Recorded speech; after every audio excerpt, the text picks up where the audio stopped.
So I finally made it out to Medjugorje, and it's a place you need to come to it to experience. And as I said, you have to experience it firsthand. I know there was a lot of comments on it, and as I said to many people, I had no interest in coming here. I had no interest in coming here. No, I don't go into this type of phenomenon, and I haven't been following them and so forth. But the events of 28th of August this year, I've been pulled here, literally pulled here. So I'm just gonna see what happens. I will say, yesterday evening, I was really tired because I hadn't slept. We had driven from Ballina at 12 a.m. There was 5 of us. We were picking people up along the way. So 12 a.m., full night without sleeping, and we arrived here. We had a meal, and then we went to the mass in Croatian. It was outside. This whole plaza here was packed. I was kneeling there, and you could see Our Lady standing above the two towers of the church, and I got the sense this is Mary. The hand of Mary is in this somehow or another. I don't know how it's working. And what I was getting in prayer was like, she will lead her priests out when she needs them. Like she will lead those she needs to lead out into the church when she leads them. I also saw a great storm. It was like you could see it above the church here, a great storm coming from the church. And the Eucharist, renewal of the Eucharist, renewal of the Eucharist, renewal of the Eucharist, renewal of the Eucharist. I got that a lot in prayer, and this is really where Our Lady is pushing us, especially in this place, is to our Son, is to the Eucharist. Like if you're going to traditional Latin Mass, if you're focusing your life on Christ, never divide the church. We're not here to divide the church. We're here to love the Eucharist more.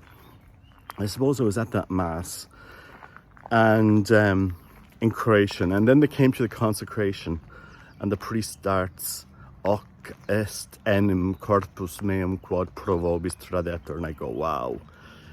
He guessed Calix sanguinis meis, and he said the whole consecration in Latin, and there was other areas in the Mass in Latin. And then there was no extraordinary Eucharistic ministers. There's so many priests here. There's the guts of 100 priests here yesterday evening. Many people will see priests confessing outside the church, but there's actually a reason for that. There are so many people confessing. They have little confessional chapels there, like a knock. And there's so many of them there that they have them outside.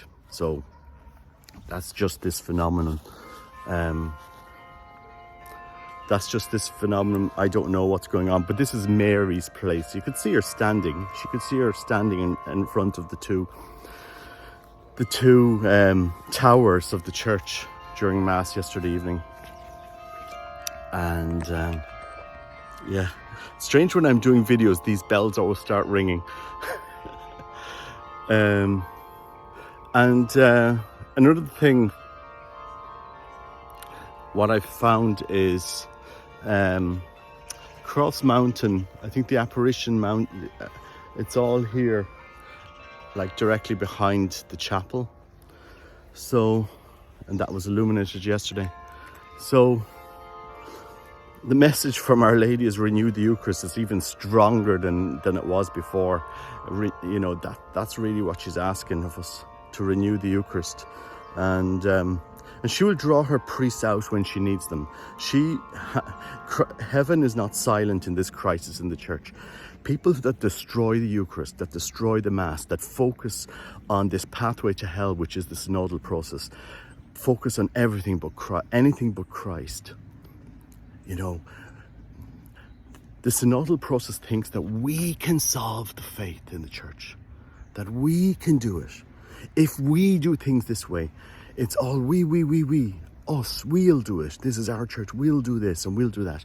And you're forgetting, if you ask for Christ's grace, you can do anything. He'll do it. He'll do it. Christ will do it. Christ on the cross. You know, it's not Our Lady that's standing on top of that mountain. It's Christ's cross. You know, the highest point in this area, if you look around, if you do the meditation here, the highest point is Christ's cross. Christ will do it. And we need to put our faith in him and let him decide. He left us his faith. So that's the message for those who want to see. What else did she say? Well, it was basically the Eucharist. It was coming back to everything that I received in prayer.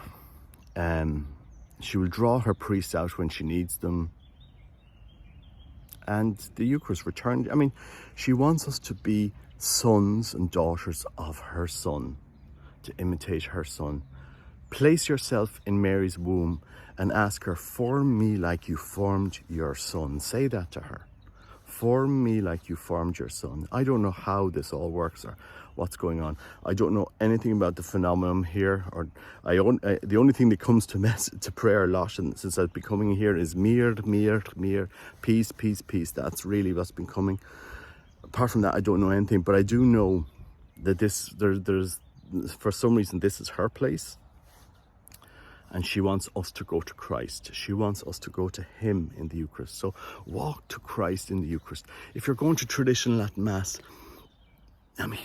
go to traditional Latin Mass, guys. Or go to any Mass, but give your heart to Christ. You know, give your heart to Christ. And it's just profoundly moving to see what's happening here. And it's amazing. Yesterday I was so tired, and then I was at that Mass. It was like it was a new life. I had a second, I didn't feel, it was timeless, it was beautiful. And again, I'm not here to promote this place. I'm here to ask people to return to the Eucharist. That is the source, summit and centre of our faith, the body of our Lord. Body, blood, soul and divinity, the second person, the Holy Trinity. He will renew the church. We give our lives to him, and we ask him to do the work. This synodal process seems to think that we are in control. If we do this, if we do that, and if this happens and that happens, no. Christ. That's the path, and that's what Mary wants. And she is pointing us to her Son.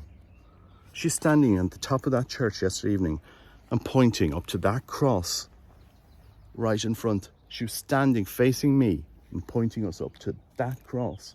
That's what she was doing. Because it's her Son. This place isn't about, it's her place, but it's her Son she's pointing us to.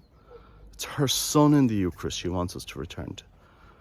It's her Son. And this is all about her leading us to him. I don't know how this works or how it'll work in the church, but as I said, I didn't plan this.